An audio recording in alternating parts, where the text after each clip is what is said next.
Students, video class में आपका फिर से स्वागत है। आपका चैप्टर 4 एनिमल किंगडम चल रहा है और आज इसका हम 5th पार्ट पढ़ने वाले हैं।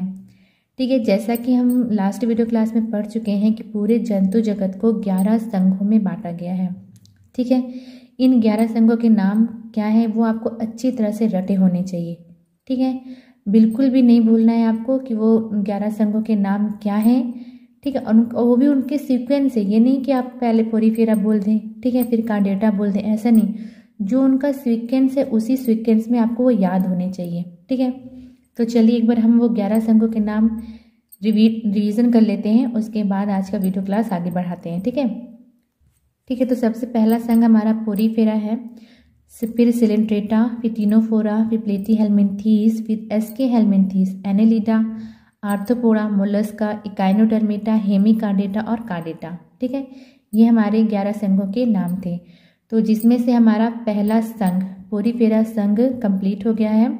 ठीक है, पोरीफेरा में किस प्रकार के जीवों को रखा गया है? ऐसे जीवों को रखा गया है जो छिद्रयुक्त होते हैं। ठीक है, ये इनकी विशेषता है कि पोरीफेरा संघ में ऐसे जीव हैं जो छिद्रयुक्त है, जिनके शरीर में छिद्र है। ठीक है, तो पोरीफेरा संघ में किसको रखा गया है? स्पंजों को रखा गया है। तो हमने इनके लक्षण, इनका महत्व देख लिया था। ठीक है, आज की वीडियो क्लास में हम अपना अगला संघ, हमारा अगला संघ है निडेरिया या सिलेंट्रेटा। इसे हम निडेरिया भी कहते हैं और सिलेंट्रेटा भी कहते हैं। ठीक है, तो आज के वीडियो क्लास में हम इसी संघ को पढ़ने वाले हैं। इसमें किस प्रकार के जीवों को रखा गया है या इस संघ की क्या विशेषता है, आज की वीडियो क्लास में हम ये देखेंगे। ठीक है, तो सबसे पहले हम हेडिंग डाल देते हैं, संघ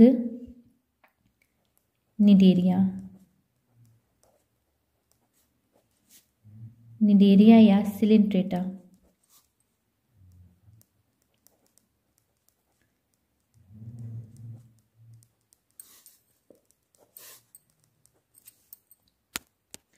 ठीक, तो इस संघ की, ठीक है, निडेरिया संघ की या सिलेंट्रेटा संघ की सबसे एक विशेषता यह है कि इस संघ के जंतुओं में दंश कोशिका पाई जाती है।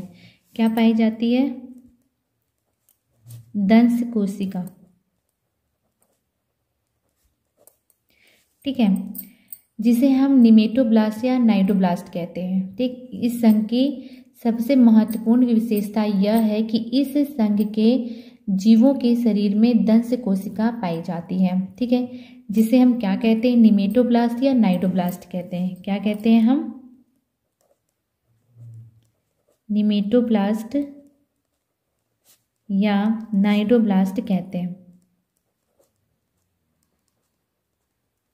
नाइडोब्लास्ट कहते हैं। ठीक, तो जो हमारी दंश कोशिका है उसके अंदर, ठीक है, विषैला पदार्थ भरा होता है। ठीक है, क्या भरा होता है? विषैला पदार्थ भरा होता है, उनके कोष होते हैं इसके अंदर। ठीक है, ठीक, इसका जो अगला सिरा होता है, जो दंश कोशिका का अगला सिरा होता है वो लंबा होता है, खोखला होता है। ठीक है, जब दंश कोशिका दब जाती है, या मतलब जब कोई जीव इन्हें पकड़ता है या किसी के संपर्क में आती है, जब ये दब जाती हैं, ठीक, तो इसमें से एक सूत्र निकलता है जो शत्रु के शरीर के भीतर प्रवेश कर उसमें विष पहुंचा देता है। ठीक है, तो यही दंश कोशिका का कार्य होता है। ठीक है, दंश कोशिका का कार्य क्या होता है? दंश कोशिका का कार्य होता है जीवों से रक्षा करना। ठीक है, किसी आधार से चिपकने में तथा भोजन को पकड़ने में ये सहायता करती हैं। ठीक है, तो ये दंश कोशिका कहाँ पाई जाती हैं? तो ये दंश कोशिका संस्पर्शक तथा शरीर के अन्य भाग पर पाई जाती हैं। अन्य भाग पर। ठीक है, ये दंश कोशिका कहाँ पाई जाती हैं? संस्पर्शक तथा शरीर के अन्य भाग पर पाई जाती हैं। ठीक, इसका हमने कार्य देख लिया कि दंश कोशिका का क्या कार्य है। तो यह दंश कोशिका का कार्य है कि आधार से चिपकने में सहायता करती हैं, भोजन को पकड़ने में सहायता करती हैं तथा अन्य जंतुओं से, ठीक है, इनकी रक्षा करती हैं। ठीक ठीक, तो और इस संघ के जंतुओं का जो नाम है, ठीक है, इनमें पाई जाने वाली जो दंश कोशिका है, ठीक है, इन्हीं की उपस्थिति के आधार पर इसका नाम रखा गया है। ठीक है, ठीक, ये किस समिति के होते हैं? अगर हम बात करें तो ये आर्य समिति के होते हैं। ये आर्य समिति के होते हैं। ठीक, इनका जो कहते हैं को ये द्विकोरिक होते हैं, ठीक है, द्विकोरिक स्तर होते हैं, यह समूह में पाए जाते हैं, ठीक है। कुछ मीठे जल में भी पाए जाते हैं, ठीक। अगर इनमें हम शारीरिक संगठन की बात करें तो इनमें ऊतक स्तर का शारीरिक संगठन पाया जाता है। किस प्रकार का शारीरिक संगठन पाया जाता है? ऊतक स्तर का, ठीक है। इनकी शारीरिक जो इनकी भित्ति होती है, इनकी जो शारीरिक भित्ति होती है वो उसमें दो स्तर पाए जाते हैं, ठीक है। इनके जो शारीरिक स्तर है उसमें दो स्तर पाए जाते हैं, ठीक है। पहला बाह्य त्वचा और दूसरा अंतः त्वचा, एंडोडर्म, ठीक है। तो जो इसका बाह्य त्वचा होता है, ठीक है, जो इनकी देह भित्ति होती है, देह भित्ति में कितने स्तर होते हैं? दो स्तर होते हैं, ठीक है। एक बाह्य त्वचा और दूसरा अंतः त्वचा। तो बाह्य त्वचा को हम क्या कहते हैं? एपिडर्मिस। बाह्य त्वचा को हम एपिडर्मिस कहते हैं, एपिडर्मिस। और जो इसकी अंतः त्वचा होती है उसको हम जठर स्तर कहते हैं, जठर स्तर कहते हैं, ठीक है। गैस्ट्रोडर्मिस,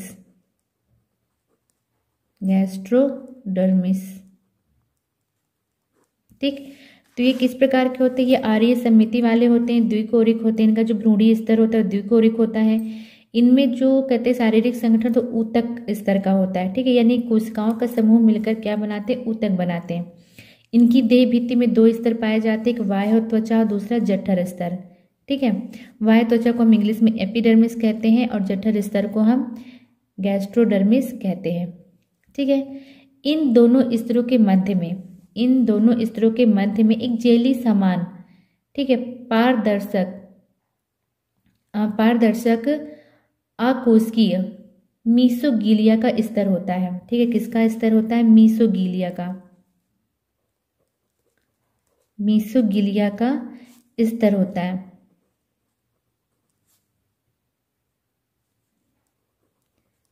ठीक है। मीसोगीलिया का स्तर होता है, ठीक है, जिसमें किसी प्रकार की कोई कोशिका नहीं पाई जाती, ठीक है। मीसोगीलिया में किसी प्रकार की कोई कोशिका नहीं पाई जाती, ठीक है। और अगर हम इनके वास स्थान की बात करें, मतलब ये पाए कहाँ जाते, तो ये सभी क्या होते हैं? जलीय होते हैं। और मुख्यतः ये कहाँ पाए जाते हैं? समुद्री जल में पाए जाते हैं। कुछ मीठे जल में पाए जाते हैं, जैसे हमारा हाइड्रा, ठीक है। और इसमें इन प्राणियों में केंद्रीय जठर संवहनी गुहा पाई जाती है, जो कहाँ खुलती है? मुख पर खुलती है, ठीक। इनमें अगर हम पाचन की बात करें तो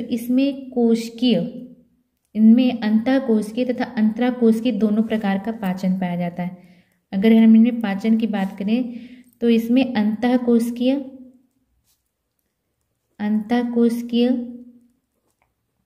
ठीक है, तथा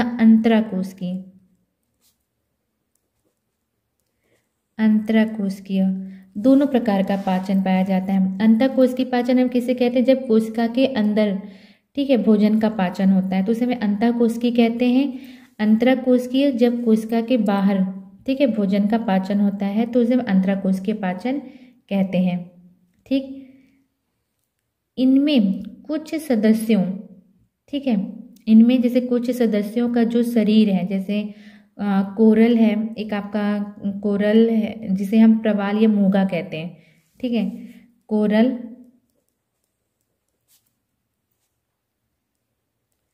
या कोरल, इसे हम मूंगा बोलते हैं, प्रवाल, ठीक है। इनका जो शरीर होता है वो कैल्शियम कार्बोनेट का बना होता है। किसका बना होता है? कैल्शियम कार्बोनेट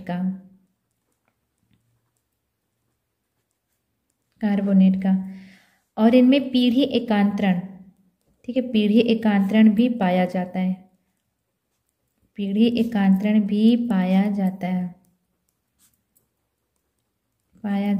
ठीक है।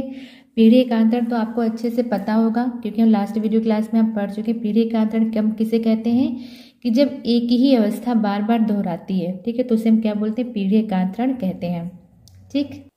और अगर हम इनके आकार की बात करें, ठीक है, इनका आकार किस प्रकार का होता है, किस प्रकार के होते हैं, तो इनके शरीर में दो आकार होते हैं, ठीक है। इनका जो शरीर होता है वो दो आकार का होता है। इनका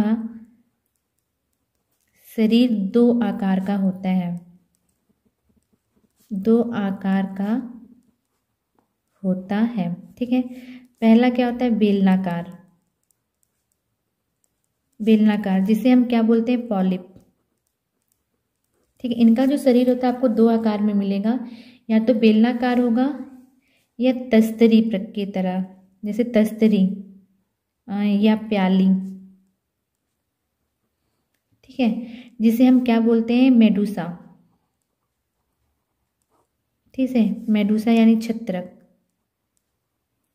ठीक है, तो इनके जो शरीर होता है दो आकार का होता है, या तो बेलनाकार होगा या तो तस्तरी या प्याली के का होगा, जिसे हम क्या बोलते हैं, मेडूसा बोलते हैं।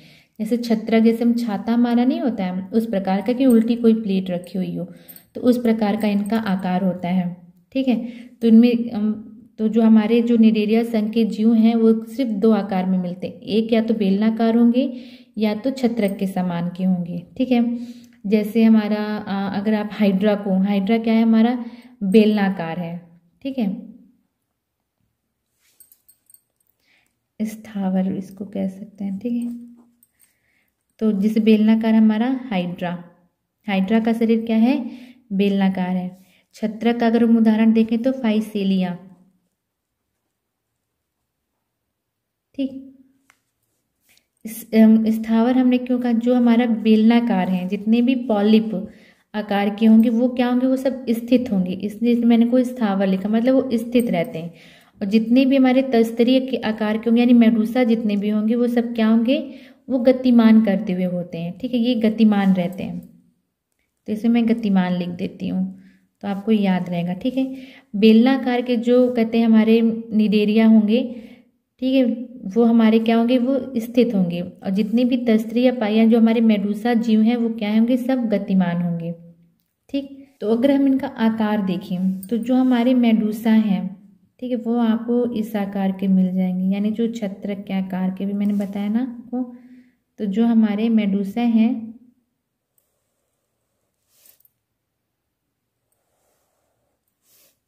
उनका आकार कुछ इस प्रकार रहेगा।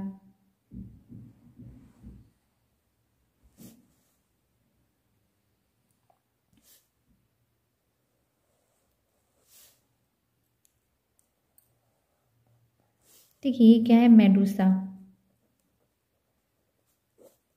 ये मेडूसा अवस्था वाले। और जो हमारे पॉलिप हैं यानी बेलनाकार जो जीव होंगे वो इस प्रकार आपको दिखेंगे, उनका आकार इस प्रकार से कुछ होगा। ठीक है, ये एक संरचना है, मतलब ये मैं आपको ऐसे बता रही हूँ कि इस आकार के आपको बेलनाकार।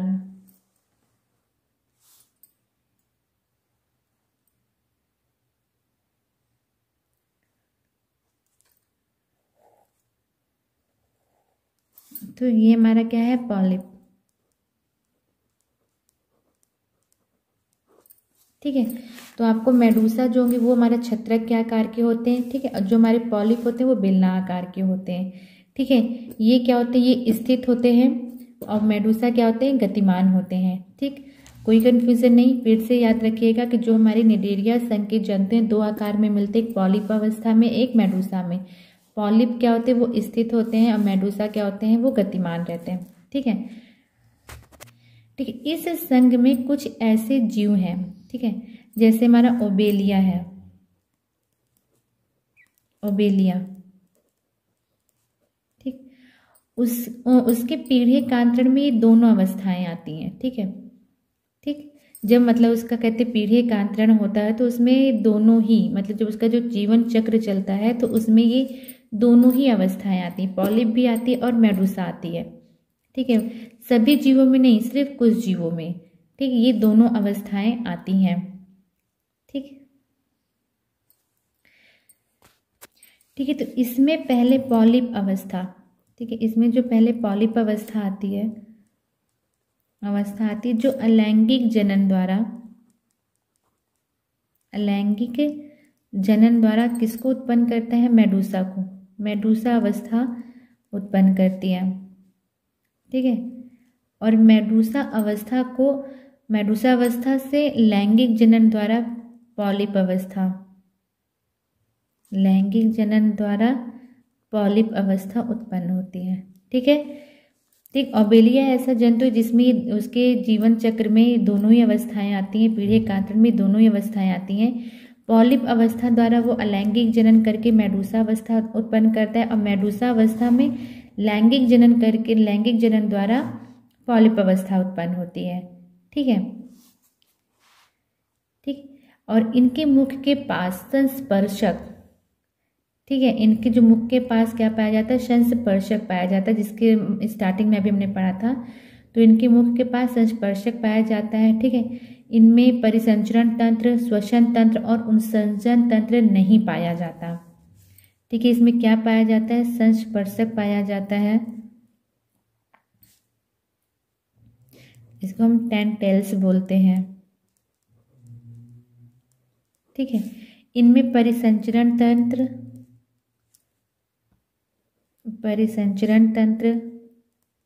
ठीक है, श्वसन तंत्र और उत्सर्जन तंत्र नहीं पाया जाता। ठीक है, ठीक। संस्पर्शक तथा अन्य भागों में क्या दंश कोशिकाएं पाई जाती हैं, जिसका हमने भी पढ़ ही लिया कि इसका कार्य क्या होता है, शिकार को पकड़ने में, ठीक है, जीवों से सुरक्षा प्रदान करने में तथा किसी आधार से चिपकने में। ठीक है, ठीक है। जो तंत्रिका कोशिका होती है वो आपस में मिलकर क्या बनाती है, तंत्रिका जाल बनाती हैं। ठीक, इनमें नेत्र बिंदु, ठीक हो, स्टेटोसिस्ट, इनमें नेत्र बिंदु भी पाया जाता है। नेत्र बिंदु स्टेटोसिस्ट पाया जाता है, स्टेटोसिस्ट पाया जाता है। ठीक है, अब अगर इनमें हम जनन की बात करें तो इनमें अलैंगिक जनन और लैंगिक जनन दोनों होता है। ठीक है, अलैंगिक जनन मुकुलन द्वारा होता है। सबको पता है, बहुत ही फेमस है, पूछता भी है कि हाइड्रा इसी संघ का जंतु है। ठीक है, तो इसमें जो अलैंगिक जनन होता है किसके द्वारा होता है, मुकुलन के द्वारा होता है। ठीक है, ठीक। तो इनमें जो अलैंगिक जनन होता है वो बडिंग द्वारा होता है और लैंगिक जनन युग्मकों द्वारा होता है। ठीक, तो ये था हमारा क्या, ये एक कुछ मुख्य विशेषताएं थी निरेरिया संघ की। ठीक है, तो अब हम हेडिंग डालेंगे सामान्य लक्षण। ठीक, अभी मैंने आपको जितना बताया वो आपको अच्छे से समझ में आ गया होगा, तो हम हेडिंग डाल लेते हैं सामान्य लक्षण। इनके उदाहरण, चलिए जब हम लोग सामान्य लक्षण लिख लेंगे उसके बाद हम इनके उदाहरण देख लेंगे। इनके उदाहरण बहुत सारे हैं, जैसे हाइड्रा है, अभी मैंने आपको एक बताया, ओबेलिया है। ठीक है, उसके पहले मैंने आपको स्टार्टिंग में लिखा था अपाइसेलिया है। ठीक, समुद्री कलम है, एडमसिया है। ठीक, बहुत सारे इसके उदाहरण है, तो इसको हम लास्ट में देखते हैं। पहले हम हेडिंग डाल लेते हैं सामान्य लक्षण।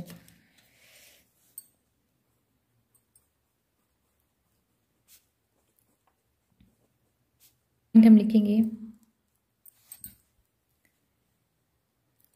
ये सभी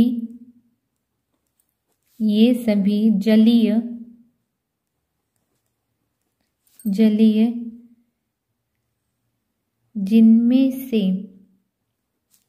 जिनमें से मुख्यतः समुद्री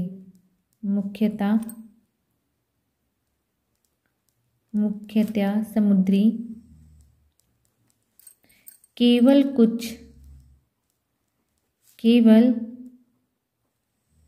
कुछ स्वच्छ जलीय होते हैं। ठीक है, जैसे हाइड्रा। ठीक है, दूसरा, ये आर्य समिति के होते हैं। ठीक है, ये रेडियल सिमेट्री, ये आर्य समिति के होते हैं। ठीक, तीसरा, ये द्विकोरिक होते हैं, ये द्विकोरिक होते हैं। ठीक, यानी डिप्लोब्लास्टिक। ठीक, ठीक है, अगला है, आई थिंक चौथा था, इनमें शारीरिक संगठन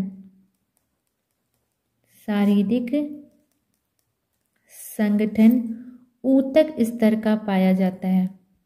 ऊतक स्तर का पाया जाता है। ठीक है, यानी कोशिकाओं का समूह मिलकर एक ऊतक का निर्माण करते हैं, जिसमें शारीरिक संगठन होता है, वो ऊतक स्तर का पाया जाता है। ठीक, नेक्स्ट हमारा पांचवा, इनके आकार की बात करें तो मैंने बताया आपको ये दो आकार के होते हैं। ठीक है, इनका शरीर दो आकार का होता है। दो आकार का होता है। ठीक है, बेलनाकार जिसे हम पॉलिप कहते हैं, और तस्तरी या प्याली या छतरी नुमा जिसे हम क्या बोलते हैं, मेडुसा। ठीक है, इनका जो शरीर होता है दो आकार का होता है। ठीक, नेक्स्ट हम लिखेंगे, ठीक है, इनकी देह भित्ति में दो स्तर पाया जाता है। ठीक है,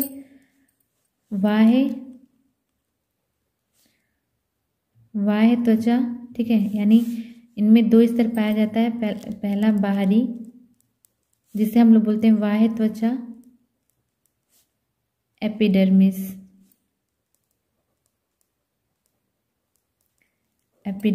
ठीक है, आंतरिक जिसे हम लोग बोलते हैं जठर स्तर। ठीक, गैस्ट्रोडर्मिस।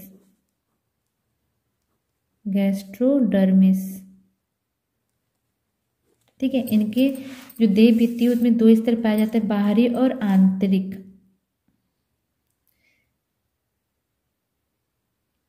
ठीक है, आंतरिक जिसे बाहरी त्वचा को हम एपिडर्मिस और आंतरिक त्वचा को जठर स्तर या गैस्ट्रोडर्मिस बोलते हैं। इन दोनों के बीच में, ठीक है, इन दोनों के बीच में मीसोगीलिया पाया जाता है। ठीक है, क्या पाया जाता है, ये कैसा होता है, कहते हैं जेली समान होता है। ठीक है, तो इन दोनों के बीच में, तो लिखेंगे इसी में, इन दोनों स्तरों के बीच में एक जेली समान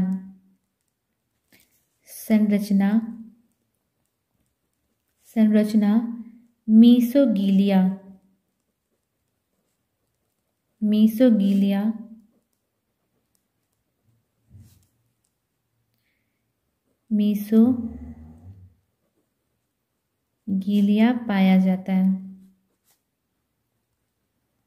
पाया जाता है।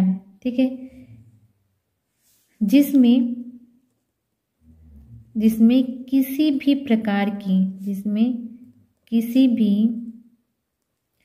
प्रकार की कोई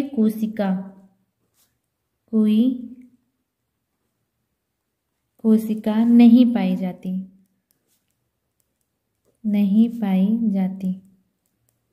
ठीक, नेक्स्ट लिखेंगे हम 7 पॉइंट। ठीक, इन प्राणियों में केंद्रीय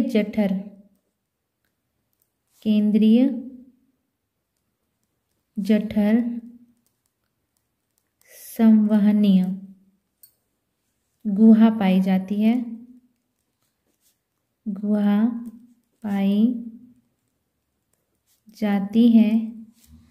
जो मुख पर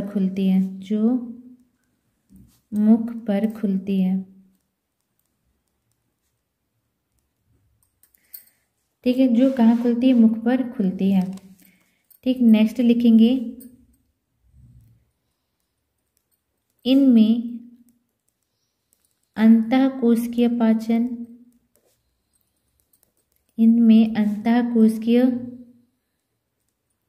तथा अंतराकोशिकीय, अंतराकोशिकीय दोनों प्रकार का पाचन पाया जाता है, दोनों प्रकार का पाचन पाया जाता है। ठीक, 9 पॉइंट,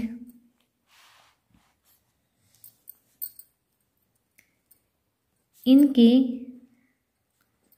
कुछ सदस्यों, इनके कुछ सदस्यों जैसे कोरल, ठीक है, कोरल या प्रवाल,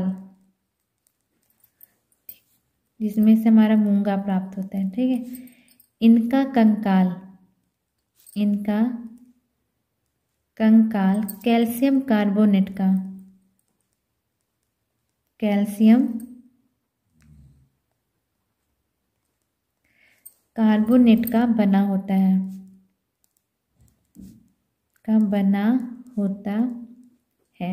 ठीक, नेक्स्ट लिखेंगे 10 पॉइंट, इनमें पीढ़ी एकांतरण, इनमें पीढ़ी एकांतरण पाया जाता है।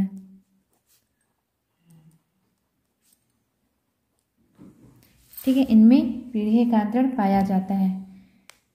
ठीक, इसी में लिखेंगे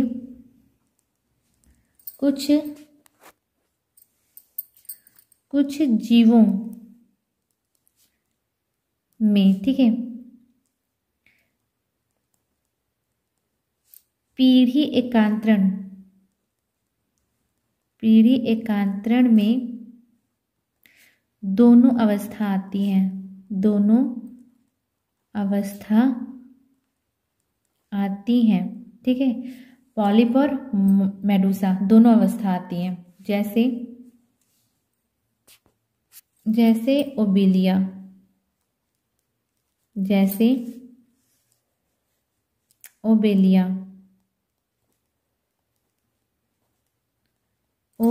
ठीक है, इसमें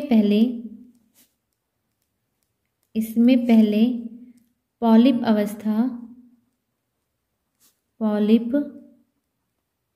अवस्था अलैंगिक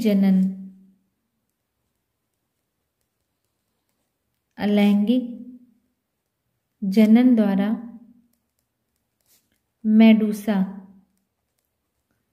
मेडूसा को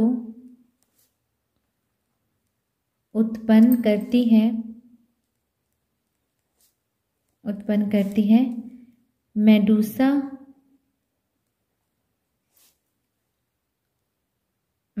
लैंगिक जनन द्वारा पॉलिप अवस्था को उत्पन्न करती, पॉलिप अवस्था को उत्पन्न करती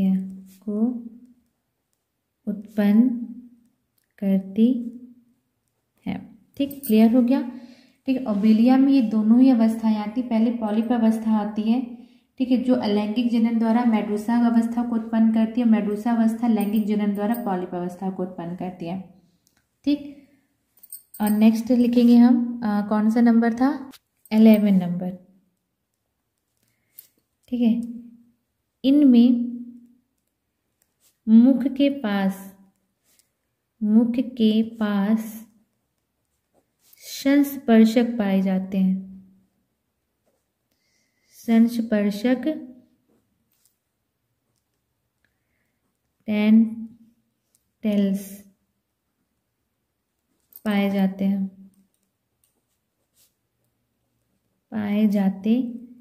हैं।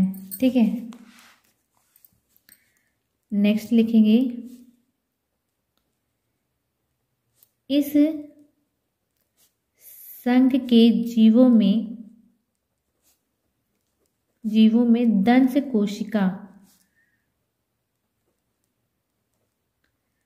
दंश कोशिका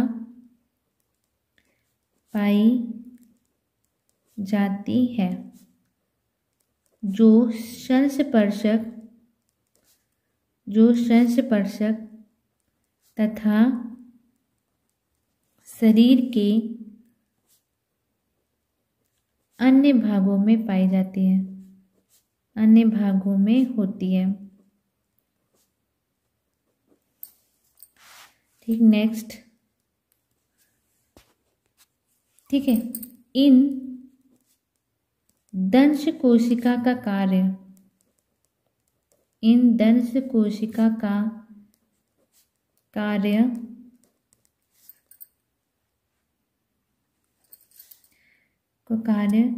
शिकार को पकड़ने,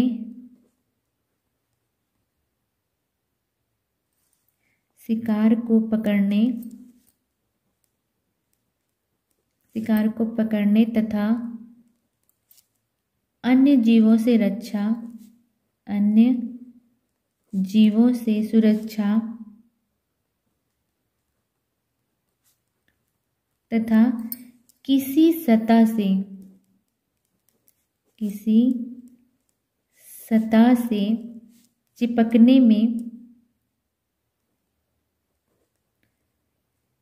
चिपकने में सहायता करती है। ठीक है, नेक्स्ट लिखेंगे 14 पॉइंट। इनमें नेत्र बिंदु स्टेटोसिस्ट, इनमें नेत्र बिंदु पाया जाता है।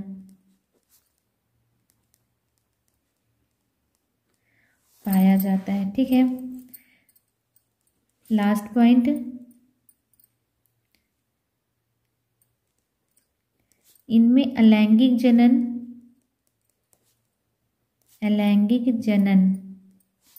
मुकुलन द्वारा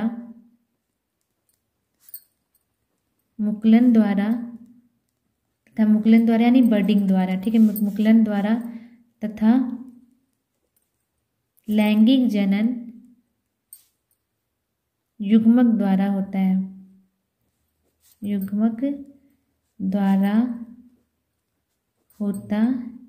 है, ठीक। तो ये आपके इस संघ के महत्वपूर्ण लक्षण हो गए, आपके सामान्य लक्षण हो गए। ठीक है, अब इस संघ के कुछ उदाहरण हम देख लेते हैं, जीवों के नाम देख लेते हैं, उनका फिगर भी देख लेते हैं। ठीक है, जैसे हमारा हो गया युग्मक द्वारा होता है। ठीक है, उदाहरण देख लेते हैं। उदाहरण जैसे हमारा हाइड्रा। ठीक है, हाइड्रा में जो लैंगिक जनन किसके द्वारा होता है? बर्डिंग के द्वारा होता है, मुकुलन के द्वारा होता है। ठीक है, हाइड्रा हो गया हमारा।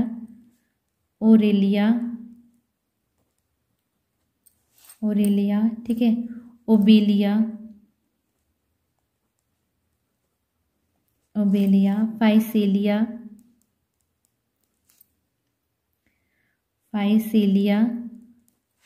ठीक है, समुद्री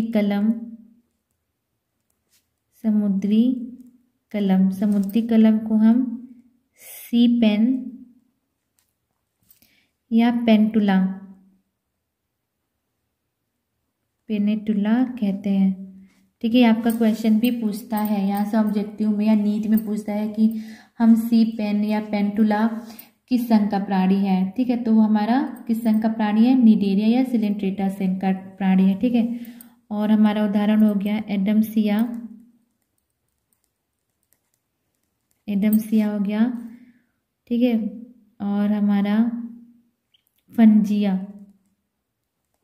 फंजिया जिससे हमें कोरल प्राप्त होता है। ठीक है, मिनरा, ठीक है, मिनरा को मस्तिष्क कोरल बोलते हैं। मिनरा को मस्तिष्क कोरल पूछते, ये भी आपका पूछता है कि मस्तिष्क कोरल किसे कहते हैं, तो मिनरा को कहते हैं। ठीक है, ठीक, इतना उदाहरण काफ़ी है। तो इनमें से हम कुछ का फिगर देख लेते हैं। ठीक, तो सबसे पहले हम आपका जो निडेरिया संघ का सबसे आपका बहुत ही जैसे फेमस प्राणी बोल सकते हैं, हाइड्रा। ठीक है, इसके बारे में पूछता है कि हाइड्रा में किस प्रकार का लैंगिक जनन पाया जाता है, तो मुकुलन द्वारा इसमें अलैंगिक जनन होता है। ठीक है, तो इसका सबसे पहले हम इसका फिगर देख लेते हैं।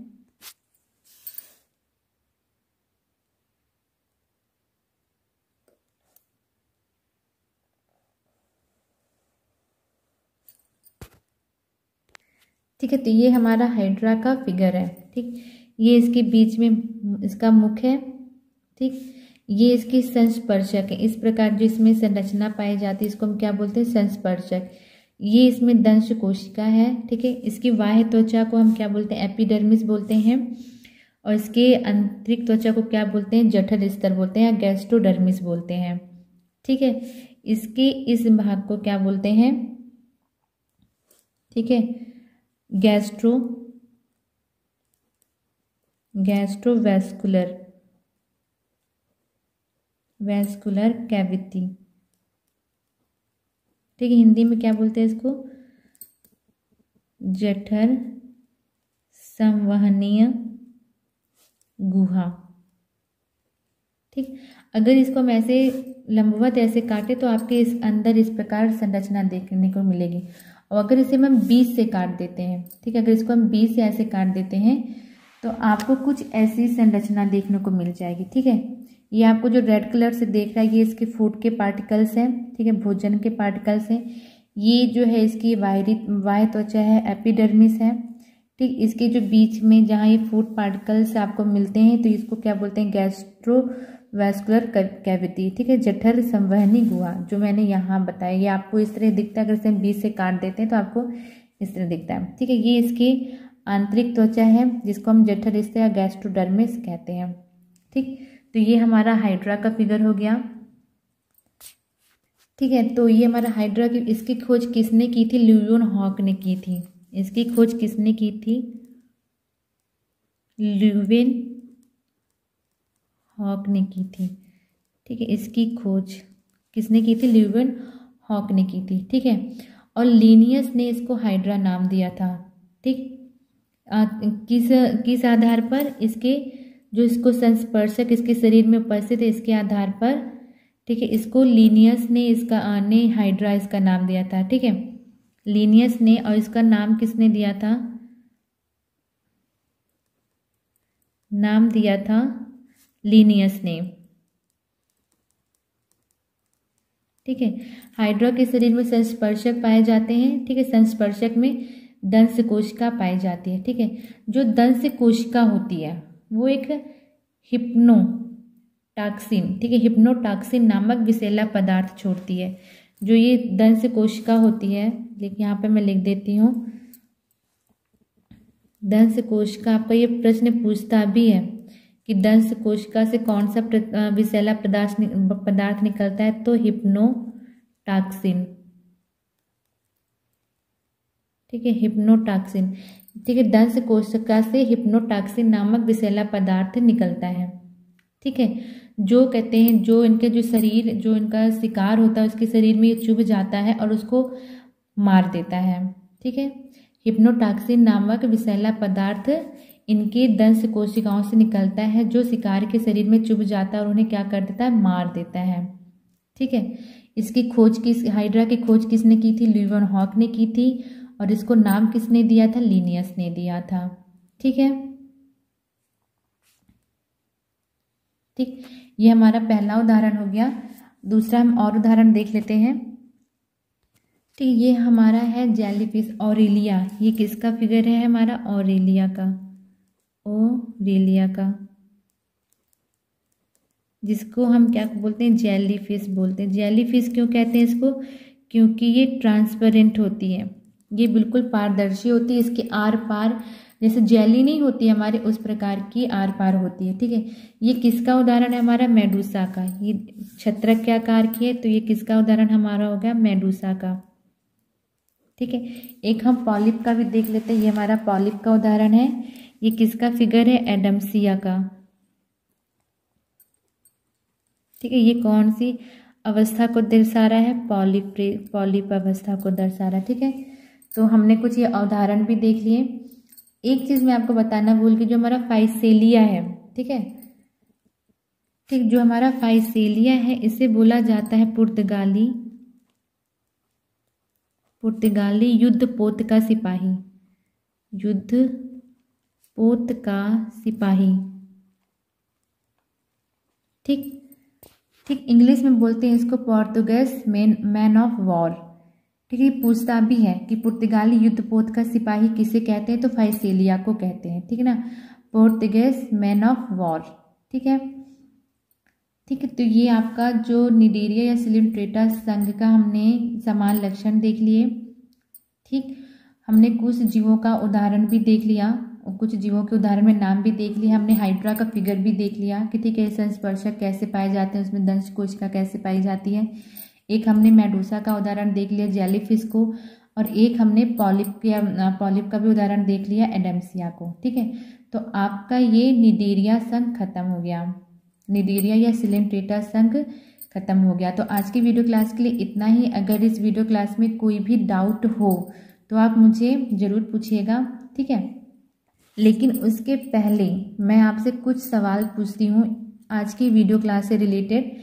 ठीक है, उसके आंसर आप मुझे कमेंट बॉक्स में ज़रूर दीजिएगा। ठीक है, ये जो मैं क्वेश्चन पूछती हूँ तो ये आपके नीट के लिए, ठीक है, आपके जो कहते हैं एग्जाम में ऑब्जेक्टिव क्वेश्चन आएंगे उसके लिए बहुत ही इम्पॉर्टेंट है।